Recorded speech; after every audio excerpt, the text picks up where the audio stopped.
In general, how do players today handle many of the situations that you played through? Well, most players today don't have the social situation that we had. It's more about the individual. And a lot of it isn't very good football. A lot of it is good physical events, like one play somebody might make a great hit, or a great run, or a great pass. But overall, there are too many mistakes. The ball is on the ground too much. There are too many stupid mistakes, dumb mistakes, that will personal fouls at the wrong time, not knowing where the first down line is. All those kind of things are prevalent today. So consequently, I don't have a lot of respect for the overall quality of play, but for certain individuals, I have great respect for because they're true warriors. You know, Tom Brady is a great quarterback. Peyton Manning is a great quarterback. LJ, LT, they're great running backs. What do you think of many players running out of bounds to avoid hits today? My attitude, if you're a football player, you don't run away from anything physical that will serve your purpose. Well, that's just cut and dry. That's only how I feel about it. What do you think Paul Brown would have said had someone on the Browns team scored a touchdown and then jumped up and shimmied or something of that nature?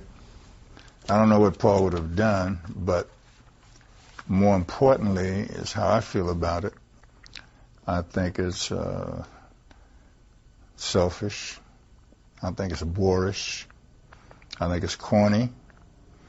And I think it hurts the performances, and I think it hurts the game.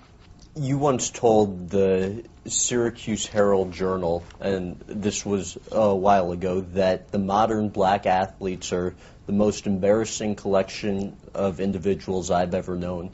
What drove you to make that statement?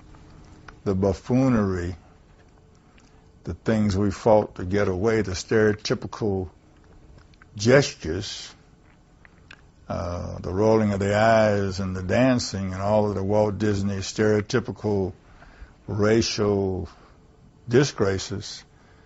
You wonder how these individuals can be so stupid not to understand how the general public is looking at them.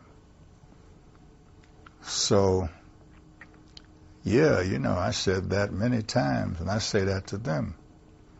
I don't think that is cute.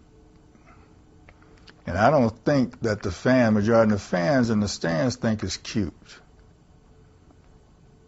I think it's like chasing the shadow of the rabbit instead of chasing the rabbit. You know, entertainment was always used in slave quarters. In fact, they used to take fighters and blindfold them, put everybody in the ring, and let you fight until the last guy was standing. And they'd be sitting around the ring in tuxedos with their women and jewelry, and that was the entertainment, boss. So if you study history, you don't want to emulate the things that were degrading and humiliating. The humiliation was unreal, but now guys are voluntarily playing the yes, boss slave. So, yeah, that's embarrassing to me, to think that in this day and age, these young men would be out there shaking their butts and not knowing much of anything else, not understanding the dignity of a man and how to play a game and play it hard and let that speak for yourself.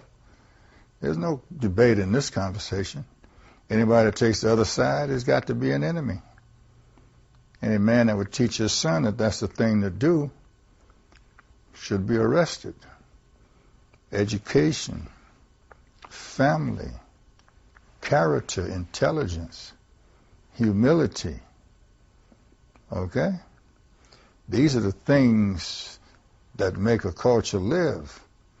The Jewish culture has a wonderful thing about education. It has a great thing about family. It has a great thing about unity, hard work, dedication. So I would like to say the African American community should emulate that. Let's refocus. When did you realize you should use your fame to bring about change and raise awareness? It's not like, power is not like fame. The human spirit is power. So I had that when I was born. I never felt like a second-class citizen when I was 6 years old, 7 years old, 8 years old. Discrimination, racism was terrible. And I had no desire to engage it in a positive way in any way. So that was a determination. It wasn't like when I realized, I was born realizing that men should be treated the same way. My attitude was always that I was a citizen, American citizen. I paid my damn taxes, and I wanted my damn rights. I wasn't trying to abuse white people. I wasn't trying to integrate anything. I just wanted my rights, whatever that meant. I want a house, and I can buy it. I have a right to buy it. I want to buy it. If I want to go in a restaurant, and it's a public restaurant, I want to go into that. American citizen, pay my taxes, I want my rights. The Muhammad Ali Draft Summit, a lot of people talked about how that was a big statement, and that here's someone in Muhammad Ali who, in his statement against the draft, against the war, became controversial and hated by some overnight. You gathered other prominent African-American athletes together to show your support for him. How big of a statement was that for you? Well, we don't measure statements. What we do is deal with circumstances. And that was a situation that had to be addressed. So I was the president of the Black Economic Union. John Wooten was my executive director. And I called John from London and told him to contact all the top athletes, black athletes from around the country, and have them meet Ali in Cleveland so we could discuss his situation with the draft.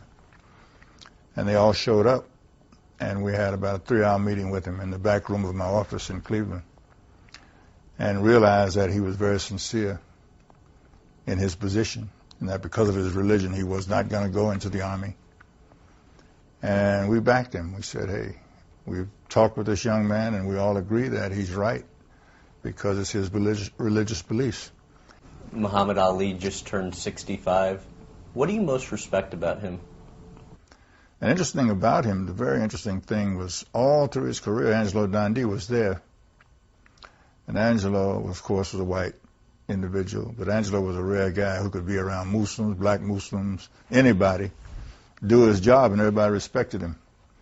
So this whole thing of race around Ali was a misconception because I think that he liked all people. He just was a people person, but because of the times, he was a very outspoken guy and hated racism just like I hated it. It was kind of interesting. I was listening to someone talk about Muhammad Ali today on TV, and they said something that I found amazing. He didn't care about money. If he was that prominent an athlete and playing today, that would be unbelievable. Why do you think that is? That he didn't care about money? Right. Ali was a man that was not going to accept second-class citizenship. And he loved poor people. He loved black people. He'd go into neighborhoods because he liked the oppressed people. And he wanted to bring something in their life, man. He used to tell me, come on, Jim, let's go walk in the neighborhood. I said, walk in the neighborhood? What you going to do in the neighborhood, man? He said, let's go see the people. Say hello. Let them see us. I said, oh, okay. We go walk in the neighborhoods, man. Go in barber shops and go into beauty parlors and just talk to people.